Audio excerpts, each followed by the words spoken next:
大家好，我是 All Branched Out. So as we're all getting older, you're probably noticing that our sleep quality is going down. You might have less energy to be doing things. It's much harder to lose weight and it's much easier to put on fat. What's going on? Are we just blaming all of this on aging, or is there something else going on at play? What is that exactly, and what can we do about it so that we can actually improve our daily well-being? Very simply put, your metabolism is your body's intaking food, converting that to energy, and then using that energy for your body for use. You can imagine that your metabolism is like your body's bonfire, and the higher your metabolism is, the bigger your bonfire. It takes in more energy, but at the same time it burns more energy and it emits more energy. And the opposite is also true. If you have a slower metabolism, you have a smaller burning fire. If you have too much fat, then that means you have too much stored firewood for the fire. And so you actually want a higher fire so that you can burn through all that stored energy. The problem is when you have too much firewood stored and your bonfire is too small, then it can take a long time to burn through that wood, if at all. And so what can you do to really increase that size of that fire so you can actually have a proper balance between stored energy and burning through that energy? Many people will actually blame the small fire, but in fact, the rate of your metabolism is determined by the demands of the body. So what causes your metabolism to slow down? First of all, let's put aside the things that are out of your control. For example, like aging, for sure, but that also includes hormonal changes like menopause, but also genetics and also diseases like hypothyroidism. The first and probably the biggest cause of a slower metabolism is a loss of muscle mass. Muscle is one of the most highly metabolically active tissue that you have.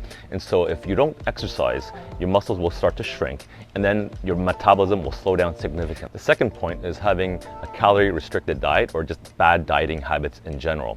When you eat less than your usual amounts, you signal to the body that you actually have a food shortage, and then your body goes into low battery mode, so to speak. Chronic stress is another point, and that feeling of stress is not just in your head. There's a hormone called cortisol that is constantly at a high level in your bloodstream, which I've talked about in an earlier video, which you can check out.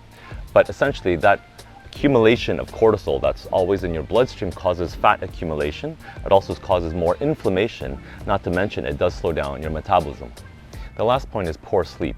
When you don't get enough proper sleep, it can actually impact your hormonal balance, including the increase of cortisol as well as inflammation.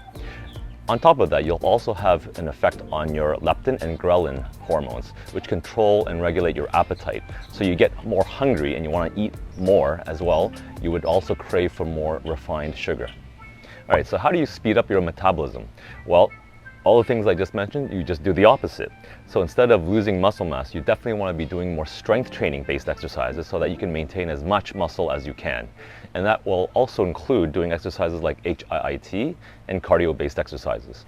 If you're doing intermittent fasting, then you definitely should be doing strength training so that you signal to your body that you need those muscles instead of forcing it to have a low metabolism. You keep that bonfire burning hot since you need all that energy for that high intensity exercise. You also want to regularly practice mindfulness so that you can control your chronic stress levels, and at the same time you want to optimize your sleeping habits, and you can refer back to my earlier video on how to do that.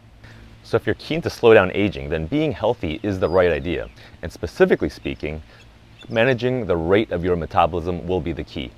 So that's it for today's video. I hope you found that helpful, and as always, please leave any question or comments below, and I'll see you next time.